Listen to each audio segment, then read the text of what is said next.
Biodiversity refers to the variety of species in an ecosystem, and it can be a measure of environmental health. However, we now know that our environment is in serious trouble. It might not be the traditional way to study ecology, but I want to start telling new stories about what's happening to life on Earth by shifting how we look at art.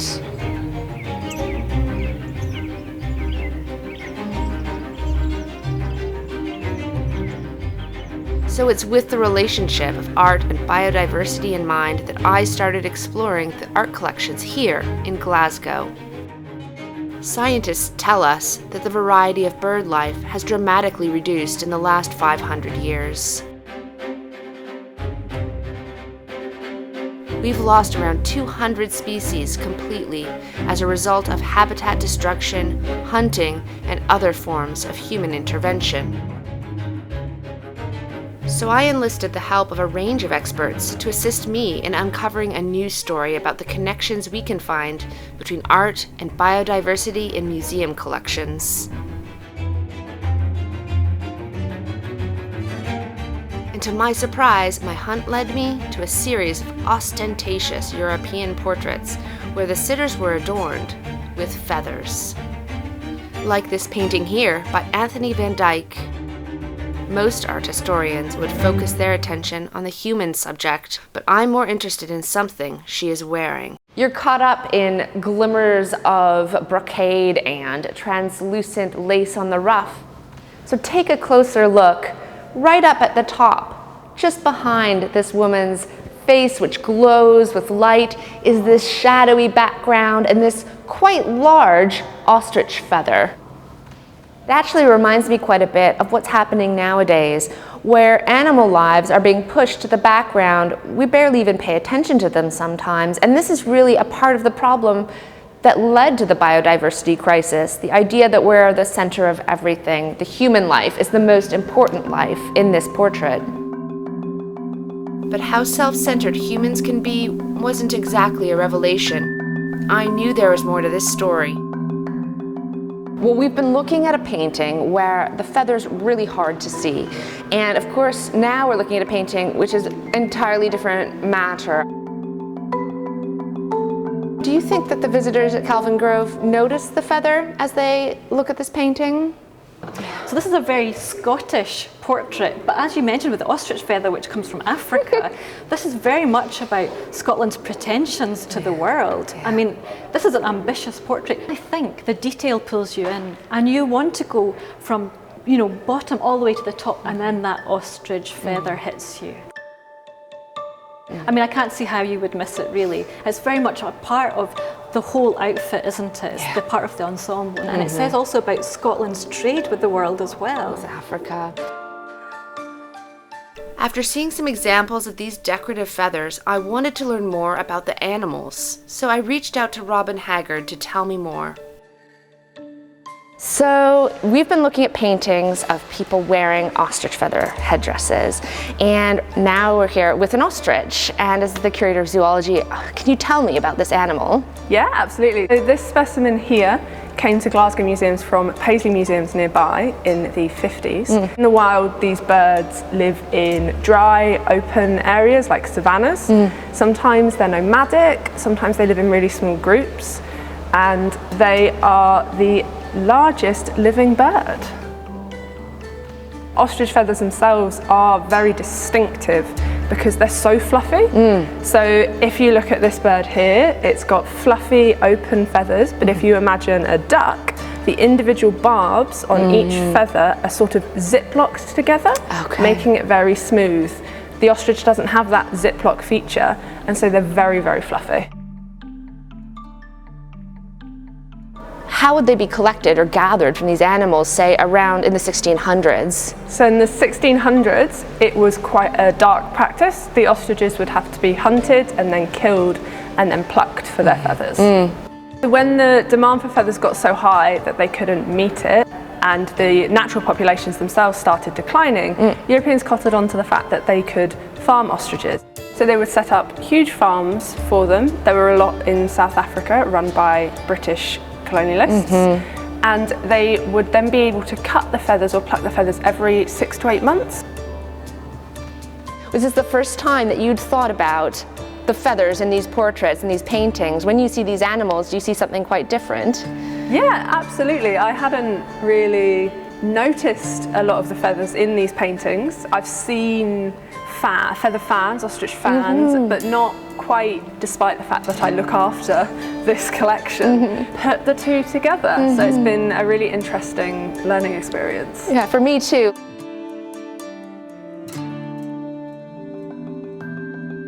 The next stop on my hunt was the Glasgow Museum Resource Centre and its collection of incredible objects.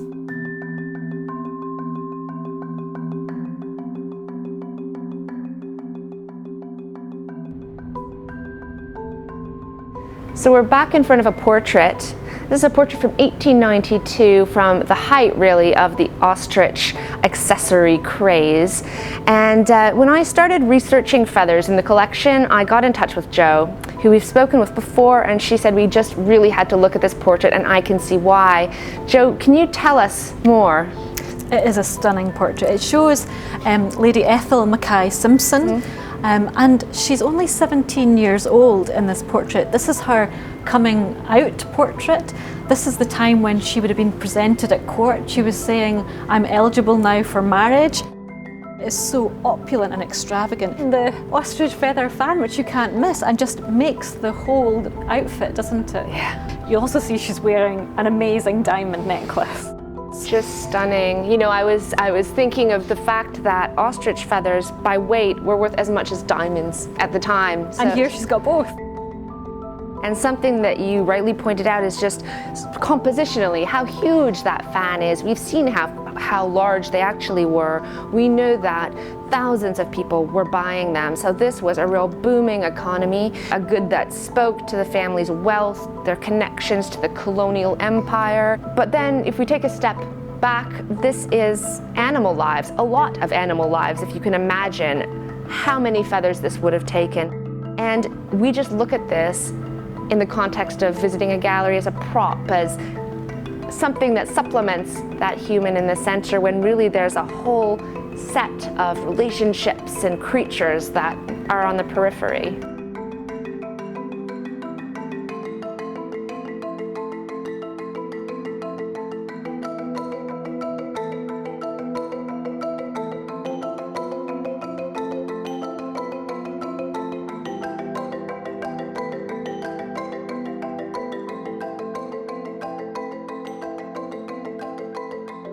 So I'm at the Glasgow Museum Resource Centre still, but in a different part, looking at a different side of my portraits. You can see there's two ostrich feather fans right here. They're really remarkable. You get a sense of the size. I'm not allowed to touch them, but look, they're longer than my forearm, and you can really get a sense of how they would move and extend my body if I was able to hold them.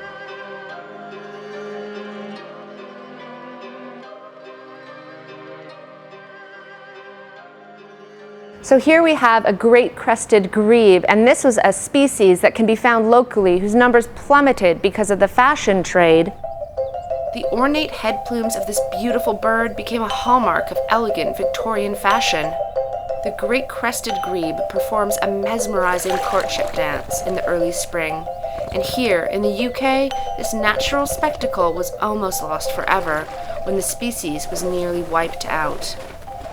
So we're also looking at a couple of really beautiful prints. They span the period that we're talking about. The first here is from 1829, and the later one is from 1913. So around the 1860s, things really picked up. You can see here that the feathers are brightly colored in the print, that this is going to appeal to the reader who's looking at this catalog, that's seeing the latest fashions, that's going to go out and try to purchase the thing that everyone else has. And this is what happened. This is how the boom industry of the feather trade really took off around this time. In print culture, prints, newspaper advertisements, magazines, this was all a huge part of that trade. So what you have then is this huge demand being generated for people buying more and more of these feather accessories, and that in turn impacted the populations of these animals and led to their decline.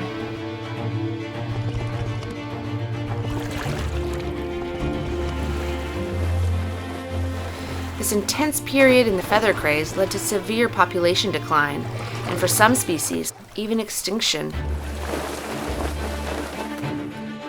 But this grim reality inspired people to fight to protect bird life in a way that had never been seen before. So I asked Sarah Jane Dunn at the RSPB to tell me more. So can you tell us a bit about the way that biodiversity in terms of the fashion industry plays into the RSPB and its history, how it was founded? So that's where we started from, actually. Emily Williamson founded the Society of Protection of Birds in 1889 because of the fashion industry. She was really frustrated that birds were becoming extinct because of the feather trade and the sort of really unsustainable practices that were going on that were sort of driving populations really sort of down. Things like the little egret, the great crested grebe and the bird of paradise were really sort of plummeting in numbers because of the demand for sort of women's feathers and hats. So we've been here looking at paintings, historic paintings that depict feather accessories, and clearly these industries affected bird populations. How do you think that the paintings worked into that story? Well, really, it's a bit like the sort of influencers of today. Those women were the sort of people that the sort of normal people idolised and wanted to be like. Actually, by being in paintings in accessible locations like museums, were sort of open to everybody and acted like the social media of the day. And it really sort of drove that sort of trade of feathers sort of really to an unsustainable level because everyone wanted to be like these people that they saw in the paintings. I started this hunt for feathers looking at large portraits painted in the 1600s. However, as we've seen and heard, the cycle of human consumerism eventually increased to unsustainable levels in the 19th century. And the visual cultures that surrounded the feather fashion industry are not so different from the way that digital photos and social media fuel fast fashion today. So at this crucial time for nature, we have to start putting animal life back in the foreground. We can make a powerful shift just by taking the time to really look at the wildlife all around us.